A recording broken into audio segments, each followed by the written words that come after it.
Could Forest be about to do a swap deal with Inter Milan to get rid of one of the new summer signings? Welcome to your Forest transfer news.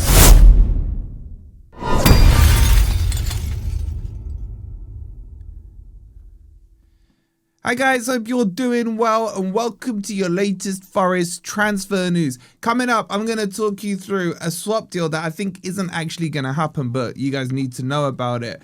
We'll talk about a striker that's being linked with Forest, a new old name, you'll understand in a second, and what Sean Dyche had to say about strikers, which was quite unusual for a manager to do in a presser. So make sure you've hit the like button, make sure you subscribe. Big up to everyone as well who subscribed to the second channel, the Footy Network. My predictions for this weekend are out there.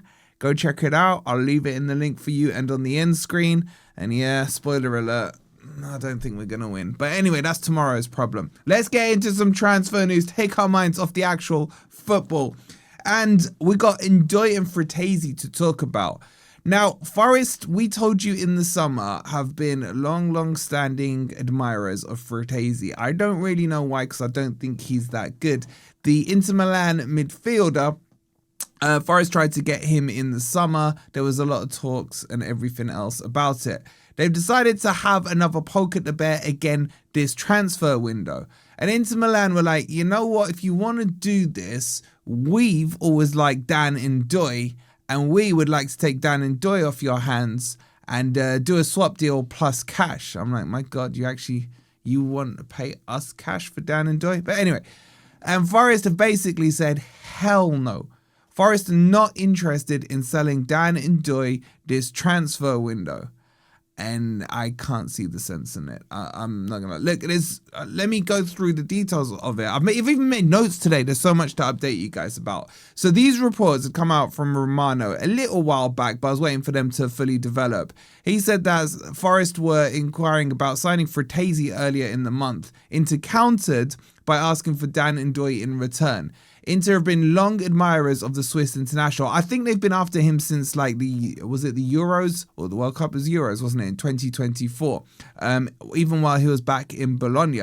Forest have put a wall up regarding Dan Ndoye, despite only joining in the club last summer, where Forest paid 34 mil. My God, 34 mil. He's become a key part of their attacking project. There's going to have to be some long-term project. So Forest have officially rejected the idea of including Dan Ndoye for a deal with Frattesi. However, Forest still are interested in Frattesi from Inter. Now, is the 26-year-old good enough for the Premier League? Honestly, in my opinion, no. I don't think he's a crap player, but I don't think he's something that's going to wow us. He's played like 10 games-ish for Inter this season, no goals. And look, I'm not saying he has to score goals to be good. But what I'm saying is we got plenty of midfielders, good and bad, at the club currently who can provide us with no goals. If we're getting a midfielder, we need someone who's going to be creative and be able to either at least assist or score a few goals themselves. Okay, so that's the swap deal. I don't think the swap deal will happen, but I think Forest may push for Frattesi. Marinakis, if you're watching, do the deal, man. Like, getting rid of Dan Ndoye, man. Refund. It's like an Amazon deal. 30-day money back guarantee. Do it. Now, am I saying Dan Ndoye is a dud? I guess I am, but I'm not writing him off completely. Dan Ndoye could be one of those slow burners, a Nico Williams, a Sangare, who needs a year to come good and everything like that. So I'm not writing him off. But what I'm saying, in our current predicament at Forest, we need players that are actually good now.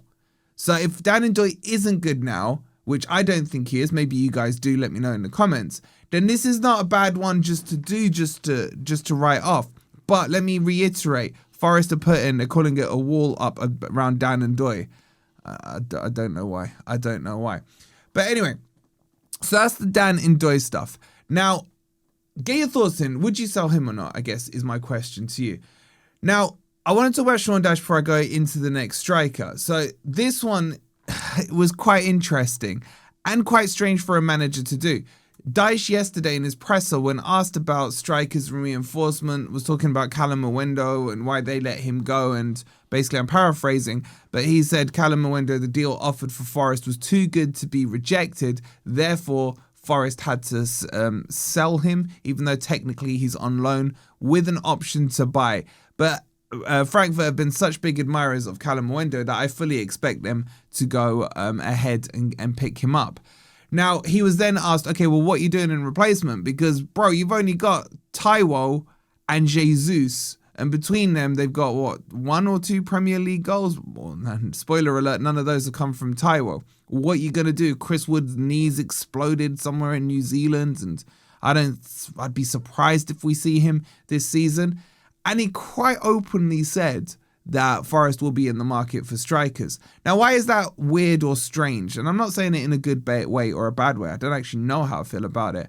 But it's very rare that managers will sit there in a presser and say, I want a striker, I'm getting a striker, we need a striker. Usually it's, I can only, what do they usually say? Something along the lines of, I'm only interested in the players we've currently got. We've got a game coming up on Saturday. That's where my focus lies. Whatever happens in the transfer, that kind of spiel. So maybe it was a bit refreshing to hear it. Maybe it was. But anyway, I babble on. So now there are some strong links. We've already told you about El Nassiri. We've already told you about the Iranian. That's still the favourite to happen.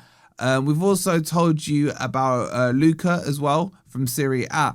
But now there's another name that's emerging that's getting stronger and stronger. I think it was out in the Telegraph as well, in Sargent Slaughter. Now, this is a name that we had in the summer, coming up in the summer, that Forest were looking at. It didn't really develop into too much after that. And apparently he's had some issues himself at Norwich. So when I'm saying Sargent Slaughter, for those of you who don't know wrestling things, I'm talking about, obviously, Josh Sargent. Now, here's the report. It says Forest are stepping up their efforts to land a striker, and Norwich City's Josh Sargent Slaughter is one of those being looked at. The Telegraph reported their interest in Fenerbahce's Yusuf El Nassiri, who also has Everton and Saudi clubs poised to make a move. Sargent, also a firm admirer at the City ground, and could be one of the players to make the jump from the Championship to the Premier League. The United States forward made himself unavailable to play Norwich's FA Cup win against Walsall last weekend. MLS club Toronto also wanted the 25-year-old who scored 6 goals in the first 5 games of the season. Felipe Clement said, who's the Norwich manager, said, Josh sent me a message on Saturday evening saying that he would not be available because of transfer things in his head. This is obviously not something we want, and it will have consequences. So basically, he's gone on strike, is what they're saying, because he wants to move. So Sargent Slaughter will be leaving the WWE. Will he be going to WCW or EAW? We will find out, right? But Forest are up there. Now, is he good enough for Forest is the question. So yes, in that report, they talked about the goals he scored, but they said in these opening 5 games or 8 games, whatever it was, it's actually been longer than that. He scored 8 goals in 24 games so far this season. So they're making him sound a lot better than he is. My issue with him is 2 things. One, jumping from the Championship to the Premier League ain't always easy. There are examples of it. You could say recently, I don't know, Wharton at Palace has jumped from Championship to there. You've seen a couple at Bournemouth do it. Jimmy Garner's done it quite well, and some of our players have over the last few years. So that's one red flag, right? The other one is the profile. He, for me, is another striker who likes to drop in deep and pick the ball up deep. Therefore, we already have that in Jesus. You technically have that in Chris Wood. Technically, you don't have that in Taiwo. We need a fox in the box. That's what we need. Someone who's just going to go hang and get goals. Can he score? Yes. Can he finish? He's okay at finishing. It will cost Forest, I think, around £20 million. Now, why do I think that? Because as the report said, you had teams coming in from the MLS. There was a bid put in for him for £18 million in the summer last year. And because of that, that deal fell through. And because Forest are interested, and there are a couple of other Premier League clubs interested in him, I would expect this to push up into the 20s, because I would assume Norwich are looking for a bidding war. Norwich's target price will most likely, if I had to hazard a guess, be around £23 million. So, is it worth doing it? And also, I think his injury record has been, let me just read this out to you. His career has been interrupted by several injury hit campaigns, including a recent groin surgery that forced him to miss significant time. His durability is a factor. So Forest are interested and keeping an eye on him, says the report. Okay, so I don't know on this one, but as I said to you guys at the start of the window, don't expect big names. It's not happening. We've got Sean Dyche's manager. He can't attract them. You got Edu revisiting his list from the summer, which tells you a couple of things as well. I know I'm blabbing on here, but just a couple more points to make. Edu's list from the summer shows that he wanted to get more players, but wasn't able to get them through the door. Be it because of the whole Nuno thing, or be it because transfers were doing the transfer thing. I don't know. I just think like a lot of the names we're hearing now are the ones from the summer, but our circumstances and our situation is not the same as it is from the summer. Therefore, you got to kind of start a new Word document and freshen it up and, archive the old one and get some better names out there who can do what we need. Forest do need a striker. We need wingers. I think we are crying out for wingers still, which is crazy to sound with the amount we've signed. And depending on what happens to Douglas Luiz, probably an 8. We definitely need a centre-back. We need another goalkeeper. Like, there's bare crap we need, man. There's bare crap. Forest need to get their stuff sorted out. But with the uncertainty of where we finish this season, I think this is just wading in the water and trying to get ourselves across the line and then hopefully reset in the summer. So that's your transfer news. Quick update for you. I say quick update. What's that been? About 12 minutes. Apologies for blabbing on. Also, Gore last night, there was a lot of arguing between Bren and Crypto. It won't be happening again going, I say that. It probably will. But you know what? We're not here to be sterile on our conversations, okay? But there are limits and things to it. So if you haven't seen it, you want to check out the mess that was yesterday, I'll leave that on the end screen for you.